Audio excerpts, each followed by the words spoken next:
Hey guys, welcome to question MM218 of the Maths Methods Fortify study guide. So we've got this line y equals 2x plus c, which is a normal to the graph of y equals 2 root negative x at the point where x equals a, as shown on the graph below. So this is our y equals 2 root negative x. This is our normal, which is y equals 2x plus c. And what we want to actually find is the equation of the tangent at the point where x equals a. So we want to find the equation of the tangent that goes like this. Awesome. So guys, first things first with all of these sort of questions is whenever we deal with normals and tangents, we know that we're going to be dealing with gradients, all right? So the big thing to recognize here is that we want to find an equation for the tangent, which is going to have an equation of y equals mx plus c in some sort of form like that. The easiest and first thing we always need to work out is our gradient of our tangent, okay? Now, we know the gradient of our normal, which is 2, right? Because this is our y equals mx plus c for our normal, which means that our gradient of our normal is 2.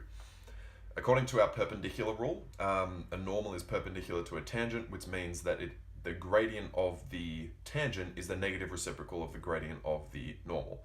Okay, so m of our normal is equal to negative 1 over m of our tangent. We know that the normal has a gradient of 2, which means that our 2 equals negative 1 over m of the tangent, which means that the gradient of our tangent is negative 1 on 2. Awesome. So that means that at x equals a, the gradient of our tangent is negative 1/2. All right. So from here, we know that the equation for our graph is y equals 2 root negative x, which means that this graph is going to have a gradient of negative 1/2 at x equals a. All right. So we know that y equals 2 root negative x. We're going to need to find the derivative of this and then equate it to negative 1/2 to find the x point on this graph, right? Because we know m, but we want to find c, and we can only find c if we know a point that that graph lies on.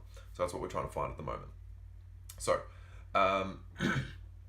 using our chain rule, let's just come over here for a second. We say that y is equal to 2 root u, where u is equal to negative x, okay?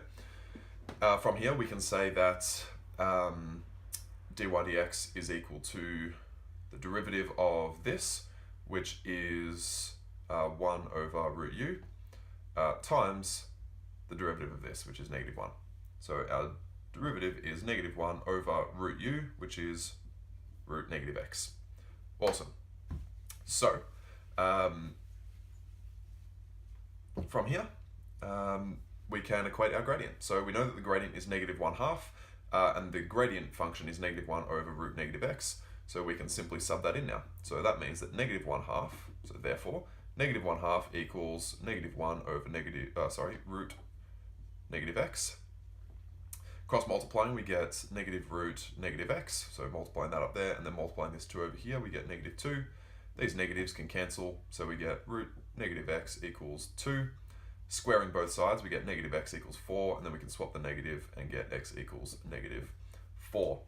Awesome. So guys, along this line here, somewhere up here, you get your first mark. Your second mark comes when you recognize where x is. So that means that our a value is actually negative 4. All right, so we know that this point is negative 4 something now. Now we need our y value, right? So we know that the graph is y equals 2 root negative x. We know that our x value is negative 4, so we can simply sub in 2 root negative 4, 2 root 4, 2 times 2 is 4. Which means that this point here is negative 4. Awesome. Now what do we need to do? Now we need to sub this into our tangent equation. So you can sub it into y equals mx plus c, but I actually prefer to sub it into y minus y1 equals mx minus x1, because this gives us our equation straight away rather than finding c and then subbing it back in. So our points, our point rather, is negative 4, 4. So we get y take 4, because y is our 4 value. M is negative 1/2. X is just x, minus our x value, which is negative 4. So minus negative 4. Then we get negative 1/2 x plus 4, but then multiply that by negative 1/2, which is negative 2, and then we're adding 4 to get that there, which means we get y equals negative 1/2 x plus 2. And this is our tangent equation, right? So this would be 2, and it passes through negative 4, 4. So this is our third and final mark, guys. If you have any questions about this, please hit me up in the comments below. But otherwise, thanks for watching and have an awesome day.